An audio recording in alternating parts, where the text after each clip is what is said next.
Assalamualaikum warahmatullahi wabarakatuh. Saya Setiani Sulandari dengan NPM 2135164165882. Pada kesempatan kali ini saya akan menjelaskan mengenai mobilisasi dan orkestrasi pada kasus peringatan darurat #kawal putusan MK. Pertama, saya akan membahas mengenai elemen penggerak jari pada kasus ini, termasuk elemen penggerak jari magnitude dan ketokohan. Kenapa magnitude? Karena magnitude dalam kasus ini pun menunjukkan sejauh mana keputusan MK terkait ambang batas partai dalam pencalonan calon kepala daerah di pilkada mempengaruhi publik secara luas. Keputusan yang melibatkan persyaratan dasar pilkada ini pun memiliki jangkauan yang besar karena berdampak langsung pada mekanisme pemilihan kepala daerah di seluruh Indonesia dengan mengubah ambang batas dari yang minimalnya 20% menjadi 7,5%. Keputusan ini pun berpotensi mengubah persaingan politik di tingkat daerah dan mengatur ulang dinamika antar partai-partai besar dan kecil di seluruh Indonesia. Nah, kemudian magnitude pada kasus ini pun semakin diperluas oleh perhatian dari Badan Legislasi atau Balik DPR yang pada hari yang sama dengan keputusan MK memutuskan untuk membahas revisi UU Pilkada. Langkah ini pun membuat publik semakin menyadari pentingnya isu ini bagi masa depan demokrasi dan pemilihan kepala daerah. Dengan jangkauan yang luas, isu ini pun berhasil menarik perhatian publik. Kemudian, dari elemen magnitude, adapun elemen ketokohan. Hal ini dimulai dari tanggal 21 Agustus 2024, di mana reaksi publik pun menguat dengan munculnya gerakan di media sosial yang menentang keputusan tersebut dengan mengunggah gambar Garuda dengan latar biru bertuliskan peringatan darurat. Gambar burung Garuda ini pun mulanya diunggah di akun kolaborasi media sosial @narasi_newsroom, Najwa Shihab, Mata Najwa, dan @narasi.tv. Unggahan ini kemudian disebarluaskan di seluruh platform media sosial dan menjadi bukti dukungan gerakan penolakan RUU Pilkada.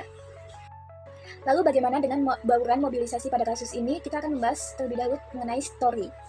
Awal mulanya dimulai dari penolakan revisi UU Pilkada, dimulai pada tanggal 20 Agustus 2024 ketika MK mengumumkan ambang batas pencalonan kepala daerah menjadi 7,5% dari sebelumnya 20% dan menolak keputusan MA terkait perubahan usia calon kepala daerah. Kemudian pada hari yang sama pun Balik mengumumkan akan membahas revisi UU Pilkada sesuai dengan putusan MK yang pada hari itu juga memicu perhatian luas dari masyarakat. Kemudian reaksi publik pun memuncak pada tanggal 21 Agustus 2024 dengan penyebaran simbol peringatan darurat yang berlatar belakang burung Garuda dengan warna latar biru di media sosial sebagai bentuk protes mereka.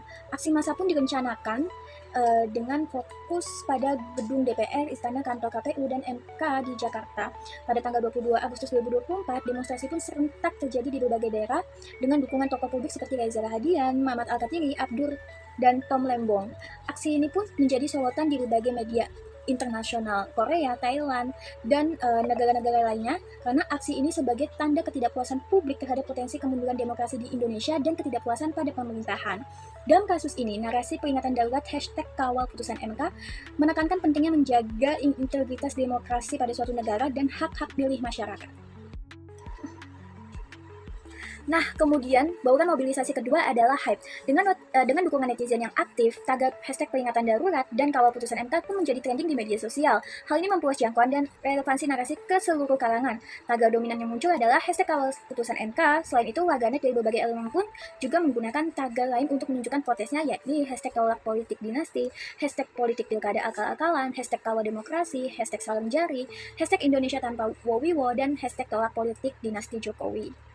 Kemudian, bauran mobilisasi yang ketiga ada actionable. Dalam kasus ini, berperan dalam memobilisasi keterlibatan netizen untuk mempertajam dan memperkuat narasi yang sudah ada. Penggunaan tagar yang mudah diakses pun akan memberikan ruang bagi masyarakat untuk ikut serta dalam menyuarakan pendapat mereka melalui like, share, dan komentar. Gerakan ini pun memberikan peluang bagi setiap individu untuk menambahkan sudut pandang mereka atau opini terkait dampak keputusan MK terhadap mereka secara langsung. Kemudian, bauran mobilisasi yang keempat, yakni ada relevan. Narasi #kawal putusan MK ini pun menyoroti konteks yang sangat relevan bagi banyak orang, terutama mereka yang berkeinginan untuk memiliki representasi politik yang adil dan yang adil di tingkat daerah. Relevansi ini terkait dengan kebutuhan masyarakat untuk memastikan bahwa sistem pemilihan kepala daerah tetap adil dan tidak dibatasi oleh aturan yang merugikan partai-partai kecil dan calon independen. Terakhir, yakni ada emosional.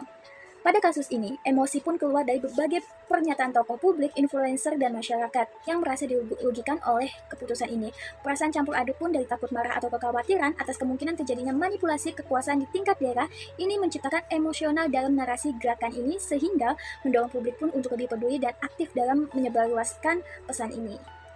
Chance yang pertama pada kasus ini adalah mass production menjadi mass communication. Sebelumnya, informasi hanya disebarkan oleh pemerintah nih atau media besar. Sekarang dengan media sosial, informasi kawal tentang hashtag kawal putusan MK bisa menyebar ke banyak orang. Tokoh masyarakat, influencer, dan netizen pun turut aktif dalam menyebarkan pesan ini, menciptakan komunikasi yang lebih luas dan tidak hanya berasal dari satu sumber. Kemudian perubahan yang kedua, mobilization ke participation. Masyarakat tidak hanya dikumpulkan untuk mengikuti aksi di dalam media sosial, tetapi juga berpartisipasi aktif dalam gerakan ini lewat tagar, hashtag kawal putusan MK. Orang-orang pun bisa menyuarakan pendapat mereka melalui komentar, membagikan postingan, atau ikut serta dalam aksi langsung. Hal ini pun juga termasuk menjadi bentuk partisipasi politik dari masyarakat. Contohnya seperti adanya demonstrasi yang terjadi di gedung DPR pada masa itu. Sekian presentasi dari saya, kurang lebihnya mohon maaf. Wassalamualaikum warahmatullahi wabarakatuh.